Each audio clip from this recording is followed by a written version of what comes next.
Shalom, selamat pagi keluarga damai. Kita bertemu kembali dalam Sapaan Damai Sejahtera Jumat 19 Juni 2026. Mari kita bersatu dalam doa. Bapa di surga, terima kasih Engkau anugerahkan satu hari baru lagi bagi kami. Satu kesempatan lagi untuk bersekutu bersamamu, mendengar dan merenungkan firman-Mu. Tuhan, ajar kami untuk peka mendengar suara-Mu, memahami kehendak-Mu, agar kami dapat menikmati hidup sebagai anak-anak Tuhan yang hidup dekat denganmu. Terima kasih Tuhan, di dalam nama Yesus kami berdoa. Amin. Bacaan firman yang akan kita renungkan bersama terambil dari Yohanes 14 ayat 13 sampai 14. Yohanes 14 ayat 13 sampai 14 yang berbunyi demikian. Apapun yang kamu minta dalam namaku, ku di sini adalah Yesus, aku akan melakukannya, supaya Bapa dimuliakan di dalam Anak. Jika kamu meminta sesuatu kepadaku dalam namaku, aku akan melakukannya. Demikianlah firman Tuhan. Bapak Ibu Saudara yang terkasih, dalam beberapa hari ini kita membahas tema seputar tidak ada yang mustahil bagi Allah. Ketika kita mendengar kalimat tidak ada yang mustahil, banyak orang langsung mengaitkannya dengan impian, keberhasilan, atau keinginan pribadi yang ingin dicapai. Seolah-olah jika iman kita cukup besar, maka apapun yang kita inginkan pasti terjadi. Dan dalam kehidupan umat Kristen, hal ini sering pula terpancar dalam kalimat penutup doa kita, di mana kita biasanya menutup dengan dalam nama Yesus, amin. Seringkali ungkapan dalam nama Yesus dipahami seperti kata penutup doa yang menjamin semua permintaan akan dikabulkan. Dalam nama Yesus pasti sembuh.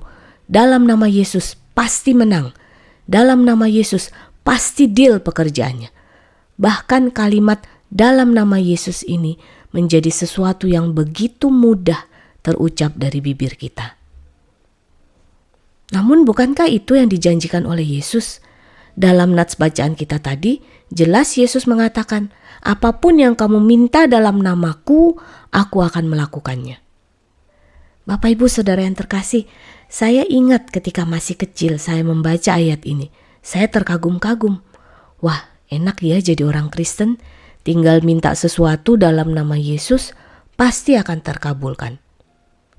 Tapi kalau dipikir-pikir, kok jadi seperti jinnya Aladin ya? Tinggal digosok lampu Aladinnya itu, disebutkan permohonannya atau permintaannya, dan puff, semuanya terkabulkan. Tentu bukan seperti itu ya Bapak Ibu. Lalu apa sebenarnya yang dimaksud oleh Tuhan Yesus dengan perkataan ini? Bapak Ibu Saudara yang terkasih, ketika kita berdoa di dalam nama Yesus, ada dua makna penting yang harus kita pahami. Yang pertama, nama mewakili karakter, otoritas, dan tujuan seseorang. Karena itu berdoa dalam nama Yesus berarti berdoa selaras dengan siapa Yesus dan apa yang menjadi kehendaknya. Fokus doa bukanlah segala keinginan dan kebutuhan diri kita belaka, namun justru mengejar pemahaman akan kehendak Tuhan, menyelaraskan permohonan kita dengan kehendak Tuhan. Lalu bagaimana kita dapat mengerti kehendak Tuhan? Memahami kehendak Tuhan tentunya membutuhkan kedekatan atau relasi yang intim dengan Tuhan. Jadi Bapak Ibu Saudara, ketika kita berdoa di dalam nama Yesus, maka sesungguhnya yang menjadi kerinduan hati kita seharusnya adalah kedekatan dengan Tuhan, menyelami hati Tuhan, dan bergantung sepenuhnya kepada kehendak Tuhan. Sekali lagi, bukan memaksakan kehendak kita, namun memahami kehendak Tuhan dalam kehidupan kita. Yang kedua, ketika kita berdoa dalam nama Yesus, itu berarti kita memohon agar setiap hal yang kita pinta dalam doa kita dapat dipakai untuk memuliakan Bapa. Yesus berkata, apapun yang kamu minta dalam namaku, aku akan melakukannya, supaya Bapa dimuliakan di dalam Anak. Jadi Bapak Ibu Saudara yang terkasih, Apakah doa dan permohonan kita sungguh kita panjatkan untuk kemuliaan Allah? Ataukah semua permintaan kita sekali lagi hanya berfokus kepada diri kita sendiri? Lalu apakah itu berarti kita tidak boleh berdoa minta apa-apa kepada Tuhan? Tentu bukan itu juga maksudnya. Kita boleh menyampaikan apapun isi hati kita kepada Tuhan.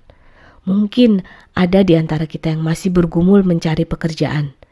Ada yang harus menanggung penderitaan karena sakit penyakit. Ada kekhawatiran akan masa depan anak-anak kita. Ada yang masih merindukan pasangan hidup. Ada yang masih merasakan kehilangan karena kepergian orang yang kita kasihi. Bahkan ada juga yang mungkin masih bergumul akan banyak keraguan dan pertanyaan dalam kehidupan ini. Tentu Bapak Ibu Saudara, tentu kita boleh membawa semua ini kepada Tuhan. Justru dengan segala kejujuran dan kerapuhan kita dapat membawa semua dalam doa kepada Tuhan.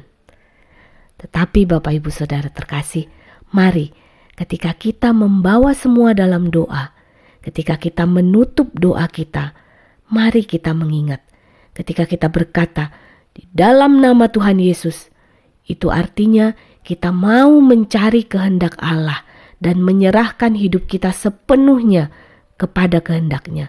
Dan kita siap untuk hidup kita dipakai untuk kemuliaan Tuhan. Maka niscaya kita akan melihat bahwa tidak ada yang mustahil bagi Allah.